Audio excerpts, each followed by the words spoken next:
Ce vendredi 16 novembre a été un jour mémorable dans l'agenda présidentiel ivoirien. Après une visite au Vatican où il a été reçu avec une grande cordialité par le pape et l'ensemble des autorités vacanes, puis à la sortie du Vatican par la foule de ses compatriotes enthousiastes, le président de la République Alassane Ouattara avait en fin d'après-midi un autre important rendez-vous, sa rencontre avec la diaspora ivoirienne en Italie, une communauté forte de plus de 30 000 personnes. C'est la grande salle de réception de l'hôtel Excelsior qui a abrité la rencontre. Le comité d'organisation a dû faire preuve de grande diplomatie pour éviter l'envahissement de l'hôtel, tant ces nombreux Ivoiriens vivant depuis de nombreuses années loin de la mère patrie voulaient voir et entendre leur président. Beaucoup sont partis il y a plusieurs années pour se trouver un meilleur avenir face aux difficultés économiques que connaissait la Côte d'Ivoire, mais avec l'avènement au pouvoir du président de la République Alassane Ouattara, qui suscite l'espoir d'un avenir radieux pour la Côte d'Ivoire, ils sont venus de toutes les régions d'Italie pour prendre part à ce grand moment. L'ambiance était survoltée dans la salle avec des chants et des acclamations pour le président de la République et son épouse, la première dame, Dominique Ouattara.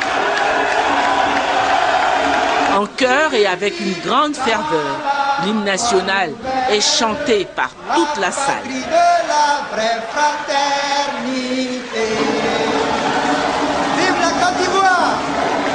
L'ambassadeur de Côte d'Ivoire en Italie, son Excellence Tagliente Saracino, prend la parole. Elle remercie le président de la République pour cette rencontre et elle lui rend hommage pour son esprit de paix et son attachement à l'ouverture religieuse clairement exprimée par sa visite au Saint-Siège au Vatican. Vous êtes un homme de paix, vous êtes venu voir le pape, vous avez voulu lire par là votre volonté d'écuménisme.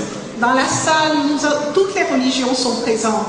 Nous avons conscience de cela et nous pensons qu'avec toutes les religions, avec toutes les énergies, en synergie, nous pouvons vivre ensemble et construire la Côte d'Ivoire. Merci beaucoup.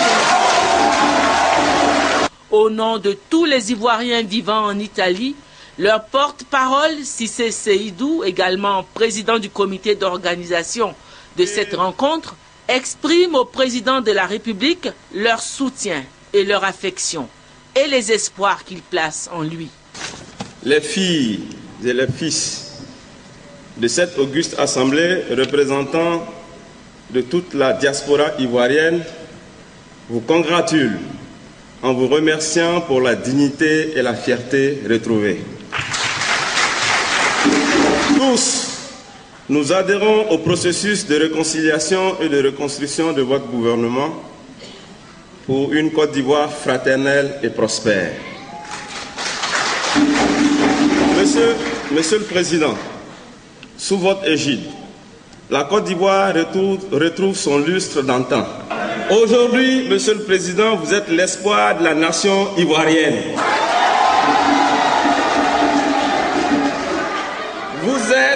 Vous êtes notre espoir.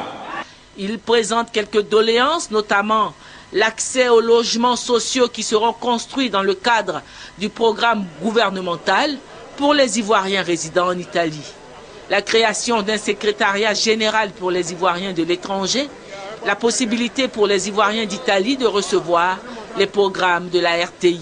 Le président de la République a remercié ses compatriotes pour leur grande mobilisation et l'accueil chaleureux qu'ils lui ont manifesté ainsi qu'à son épouse. Parlant de la raison de sa présence en Italie, le président de la République a rappelé que ses devanciers, le président Houphouët-Boigny et le président Henri Konan Bédié, avaient eux aussi effectué la démarche de rendre visite au pape au Vatican. Le président de la République leur a donné les nouvelles sur la marche de la Côte d'Ivoire. Il leur a demandé de demeurer confiants car la Côte d'Ivoire est en train de renaître.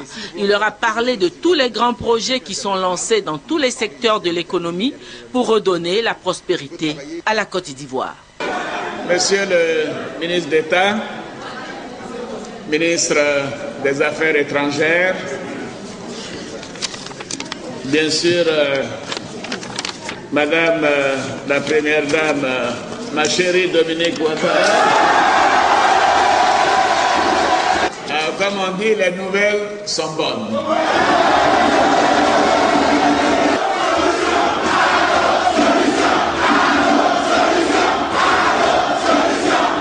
La Côte d'Ivoire est au travail.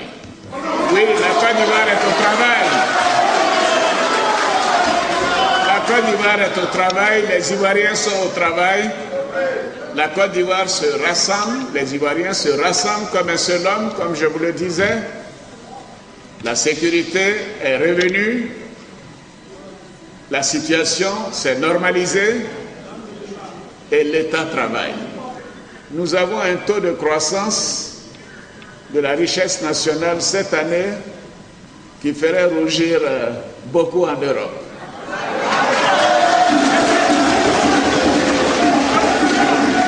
Parce que, voyez-vous, le taux de croissance de la richesse nationale du PIB cette année sera de 8,6%.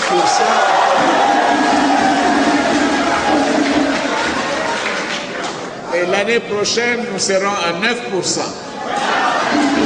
Et nous continuerons de monter les années d'après. Parce que la Côte d'Ivoire est au travail. Parce que les Ivoiriens sont au travail. Parce que les Ivoiriens sont réconciliés. Parce que la sécurité est revenue. Oui, donc nous avons un bel avenir pour nos enfants, pour chacun de nous. Pour clore ses propos, le président de la République a offert comme cadeau à ses compatriotes la somme de 20 000 €.